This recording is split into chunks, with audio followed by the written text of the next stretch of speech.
అమెరికాలో పాలు కొనుక్కోవడానికి వెళ్దాం రండి, మిమ్మల్ని కూడా తీసుకెళ్తాను నాతో పాటు. ఈరోజు ఇలాగ కార్నర్లో ఓపెన్ ఫ్రిడ్జెస్ అయితే ఉంటాయి. ఆ ఫ్రిడ్జెస్లోనే మిల్క్ క్యాన్స్ ఉంటాయి. రకరకాల బ్రాండ్స్, రకరకాల సైజెస్ ఉంటాయి.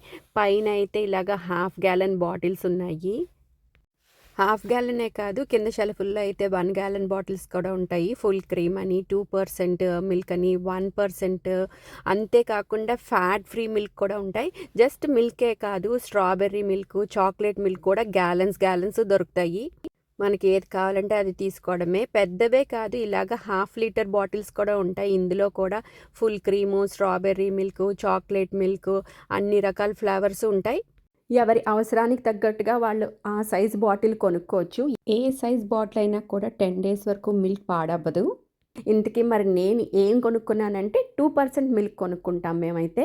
ఇదైతే మరీ థిక్గా కాకుండా మరీ పల్చగా లేకుండా చాలా పర్ఫెక్ట్గా ఉంటుంది మా టేస్ట్కి అయితే. మరి మీరు ఎలాంటి పాలు కొనుక్కుంటారు? కామెంట్లో చెప్పేయండి. అంతేకాకుండా ఛానల్ సబ్స్క్రైబ్ చేసుకోవడం మర్చిపోకండి. బాయ్.